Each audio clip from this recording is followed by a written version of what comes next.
Hello, fourth graders. You're getting ready soon to work on some things in groups.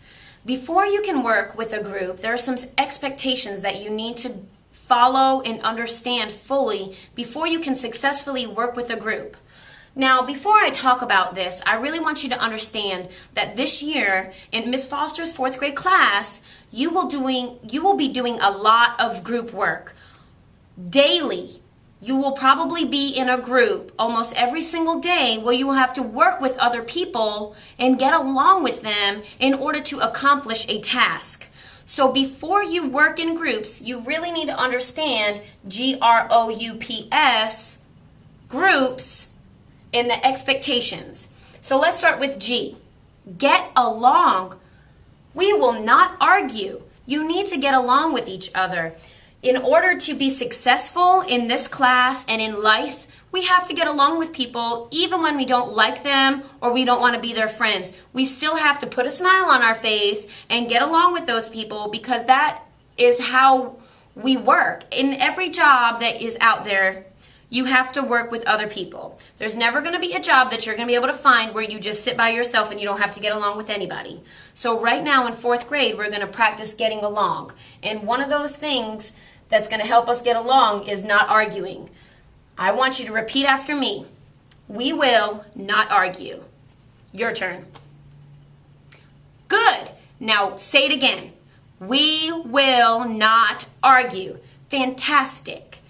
This year we're going to practice not arguing with each other so that we can be successful. R. Respect others.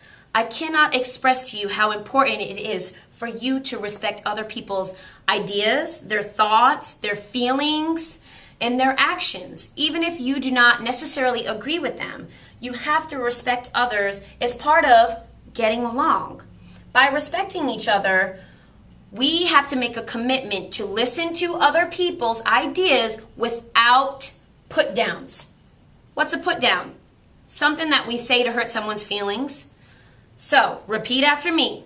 We will listen to other people's ideas without put-downs. Go.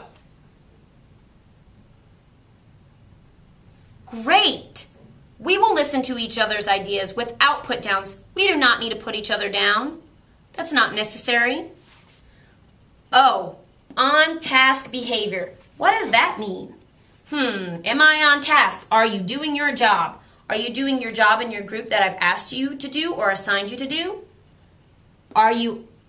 You can only be on task, talk only.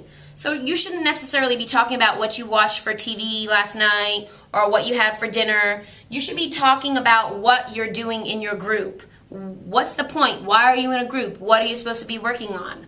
So remember, on-task behavior. Are you doing your job? Think about that. Are you on task or are you goofing off? U, use quiet voices.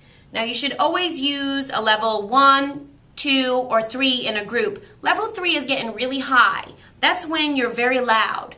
However, in order for other groups in the class to hear each other successfully, each one of the little groups needs to be quiet so that the other groups can hear their people in their group and they don't hear somebody across the room in another group. So make sure you use a quiet voice. Only your group should hear you. If I'm sitting over here and I have groups all over the room, I necessarily shouldn't have to hear exactly what every group is talking about. Only the people in your group should hear you. P, participate. What does that mean? Do your part. Say it right now. Repeat after me. Do your part. Go. Great. Do your part. Don't just sit there and let everybody else do the work for you. And that's what this part says. Don't let other people do all the work. You have to carry your weight too. Everybody in the group is just as important as the other person. Everybody has a job in the group. Everybody has a role. You are all responsible for completing some part of the work. It's not 2 people do all the work and 2 people just sit there. You all have to participate and do your part. And the last one, S, stay in your group. You would think that this is already known, that most students already know that they should stay in their group. However, you wouldn't believe how many students try to go around and participate or play around in other groups. That's why it's very important for you to stay in your group, because I have assigned you a specific task in your group that I want you to complete with those people, not necessarily people in another group. Now, you might not always have somebody in your group that is your best friend or that you get along with very well. You might have people in your group that you don't get along with very well. However, you have to practice getting along with them and respecting them. We're all in here together for the long haul, all school year. So we really need to work on these two things in getting along and respecting each other. I want you in your groups to stay with each other. I have put you in that group for a reason. There will be times when your groups change. You will always work with different people. You will not always be in the same group. When you're in your group, raise your hand and I will come to you. If it's not me, if it's another teacher in the classroom, they will come over to you. You do not necessarily have to get up out of your group and move around the classroom. I will come to you. And this part right here, no silly behavior, is kind of funny because we're all silly in our own ways. However, when you're in your group, you need to get down to business. You need to make sure you're doing exactly what is asked of you and get things done. We can save our silly behavior for recess. So remember what your group expectations are. G, get along. R, respect each other. O, have only on-task behavior. U, use quiet voices. R, participate.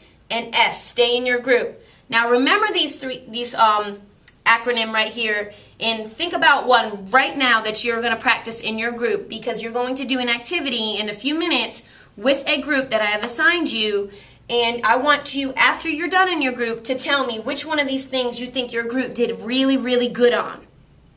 So take a second to look at it, read back over it, and then focus on one that you're going to try really hard to do in your group right now. Thanks.